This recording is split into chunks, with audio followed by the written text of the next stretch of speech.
Today we've got a nice sunny day. It's almost 70. It might be 70 by now. But I've got this bench that I rebuilt last year. And if you've seen the cross stand that I did, this is what I bought the material for. And the scrap I had left over is what I made the base for the cross on. And I want to show you what the wood looked like before refinishing. You can see it's really gray and it's rough. And then on the back.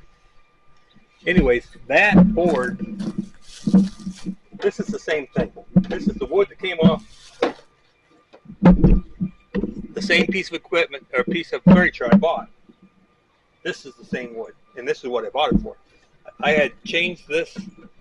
I've rebuilt this before with oak, and it lasted about 3 years, and it rotted. So today, I'm not going to do anything with this. I'm going to put it back. I just wanted to show you what it looked like. We're going to put some teak oil on this, and I'm not going to sand it. It doesn't need to be. This is only a year's worth of aging on it, and you're going to see difference. First thing we're going to do is we're going to wipe her down with a rag, just to get the dirt and the dust off of it, and the bird poop and the pollen, which is starting right now. You get the pine needles out of there. And I'm just preparing this for the hot summer we're going to have. And you can see there's dirt on it.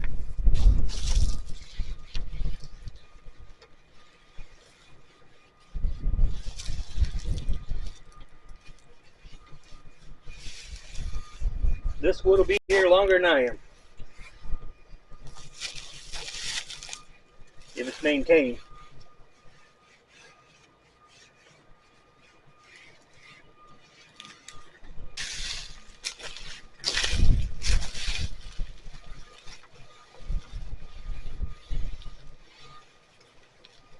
There's no sense sanding it. You're not going to gain anything by it, unless it was really bad, like that first piece of wood I showed you. It was weather checked and it just wasn't real good.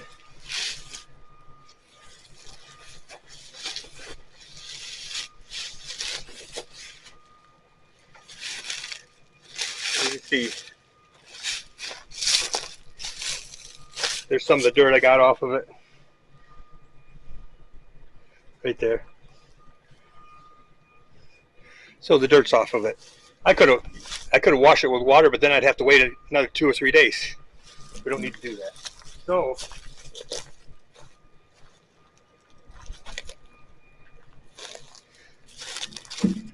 here's the things I'm going to need to do this. Teak oil. This is a plastic container from soap, I believe. Laundry soap. Save those. I got my safety glasses, because you don't want this stuff in your eyes. I mean, it's oil, but it just wouldn't be what you want in your eyes. I am wearing my hat today, by the way. My dermatologist told me to make sure I did that. So here I am, my sun protection. And I got my gloves, because I don't want my hands to be stained. And I am going to cover up my watch if I can.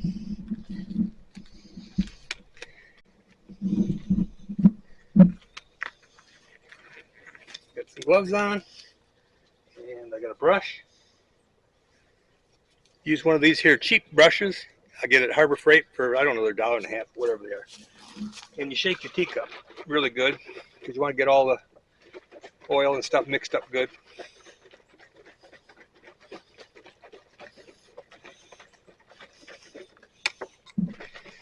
If you do this every year, this stuff will, I mean, unless you like the really dark gray look. Some people do. But most people don't.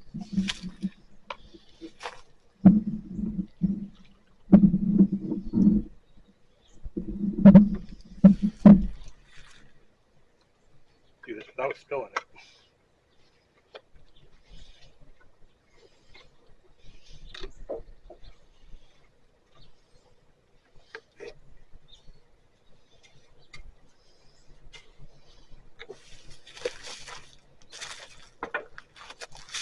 Alrighty, we'll start at the top.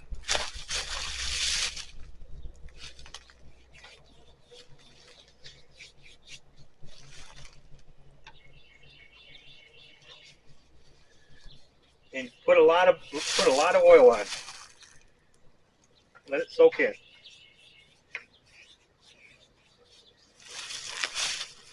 For preserving the natural beauty of the wood.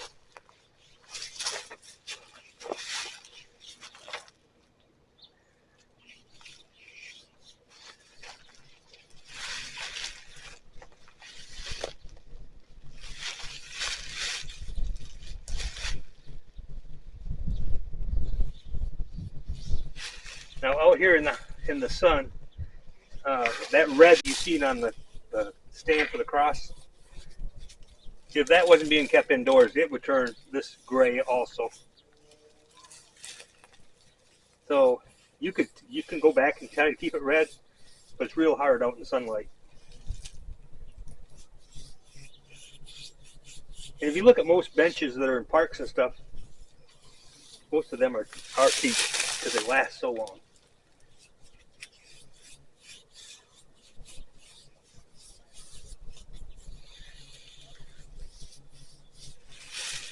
And you'll watch it as it goes along here. This is going to soak in.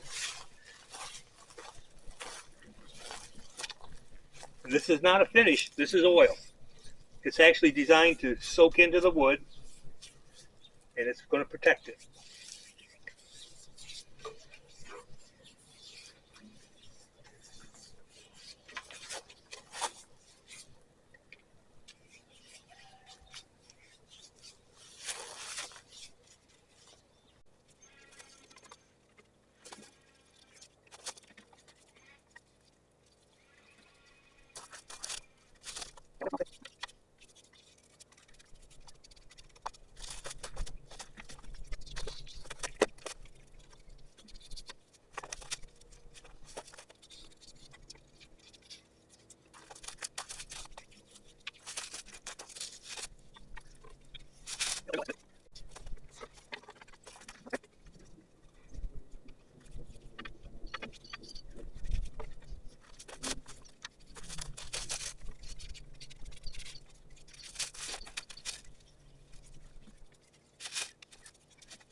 Okay. There it is. This is and remember, this is oil, and oil is not going to dry. So right now, if I was to sit down here and be comfortable for the day, don't do that. Let the sun do its work. You can see it looks like it's drying, but that oil, this oil right here, is actually soaking into the wood, and that's what's going to preserve it. So tomorrow, we could come out here with our lemonade or iced tea and sit here and enjoy the backyard. And this bench will really look good all summer long. I know it doesn't have the pretty red, which I could have made. I could have done that. I could have sanded on it, make it red again. But this is a natural look, and it's a natural oil that's going into it. I got a little bit more here. I may go around as it's absorbing in different spots at different levels. I might take the rest of this and put some more on it just to use it up. I can put it back in the can. It won't hurt. But I'll go ahead and check that. So if you got a bench at home that's all rotten, go find yourself some teak. I bought a teak lounger that somebody was trying to get rid of.